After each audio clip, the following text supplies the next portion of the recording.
Buying a PlayStation Portable in 2024, is it any use? Let's talk about it.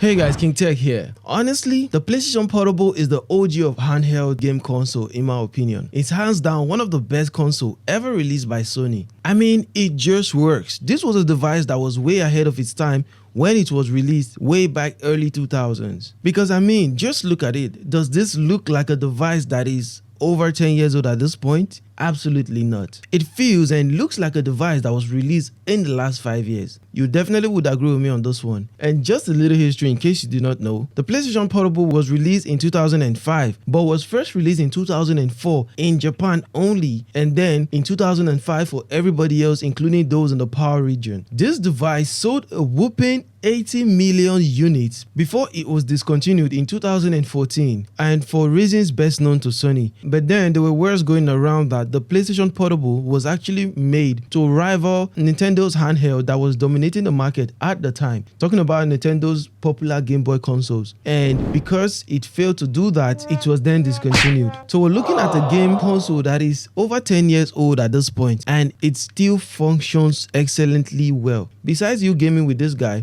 you can also play music on them, and it's also a video player as well. So this was definitely way beyond its time, honestly. To the best of my knowledge, I don't think Nintendo's handheld could actually do that. I was fortunate to pick this one up with its original casing. I mean, given the scratches on its body, it definitely is its original black case. And of course, you can swap this out for a custom case, a more fancy case and all that, but then nothing beats the original. But then let's just talk about the body a little bit. It has the popular arrow and L button at the top here. By the way, this is PSP 1000. So yeah, it has the push to open the, UMD slot. This is where you insert the PSP UMDs in, which is basically game disc. And here is the USB connectivity. Say you want to connect it to a computer or a PlayStation 3. That is the connection you would use. And if you also come to this side, this I think this is the Wi-Fi dock. I mean, this was definitely a thought out design, honestly, in my opinion. We've got the joystick here, the D-pad. Like I mentioned previously, this is the PSP 1000. As you can see, it is thick, and we have a 2000 and 3000 model. 2000 and 3000 is way slimmer than this. Also, the screen is noticeably better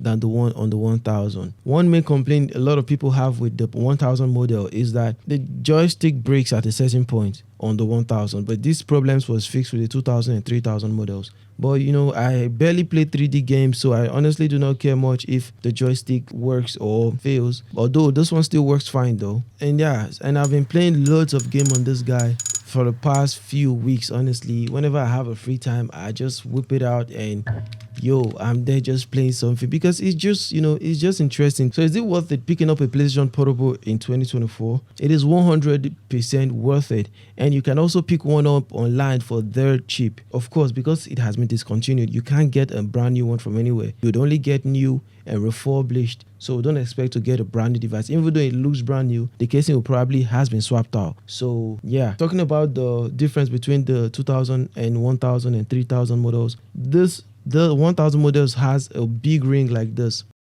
The 2000 and 3000 has way slimmer circle. This circle is way slimmer on the 2000 and 3000 model. That's just a side note, so you can differentiate them. And like I said, you can pick this up online for dirt cheap. I got this one with its charger and battery for just $35. You can imagine that, just $35. It was a steal, honestly, because I needed the handheld console, and this one just works for me. You get one of the dope thing about this console, you can easily mod this device. I mean, I did this on my own just by watching 1 or 2 videos on YouTube. I was able to do it on myself 100% without any problems. Although it came with a mod, but it was the temporary one, which I didn't like. We would always have to relaunch a certain application in order to go into the mod mode. I do not quite like that one, so I did the permanent mod by myself just by watching 1 or 2 videos on YouTube. What is modding? Modding is basically hacking. Mod or modifying is basically hacking your device for it to have more abilities than it was originally made to have. So that's pretty much that. And one of the major abilities it will get after modding the device would be the ability to store games in it through a memory card slot. That's why it has a memory card slot. If you're enjoying the video so far, make sure you hit the like button and subscribe. And I honestly do appreciate you for that. Let's continue with the video. And you see, these are more reasons why this device was released at the very wrong time, honestly, because it was way ahead of its time. If this device was being dropped by Sony, say 2013, 2014-ish, it will sell way better, and maybe it would have been made with a bigger screen, and it would have just been, everybody would want to lay their hands on it, especially now that, smartphones became a thing.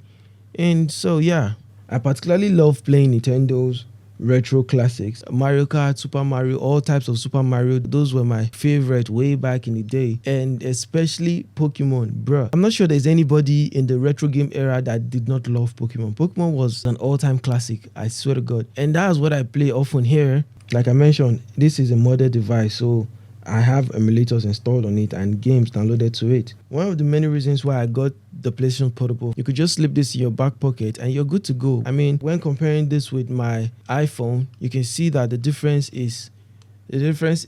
size difference is almost unnoticeable.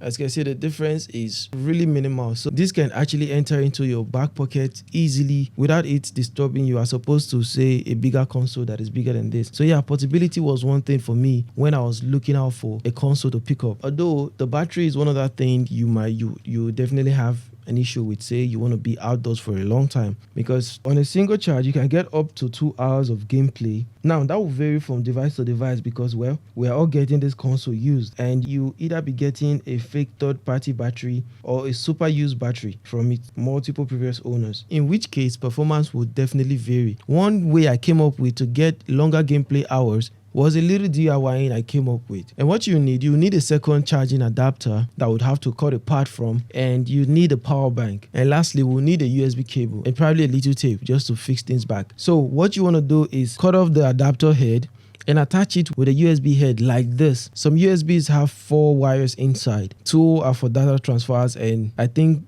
the other 2 are for power.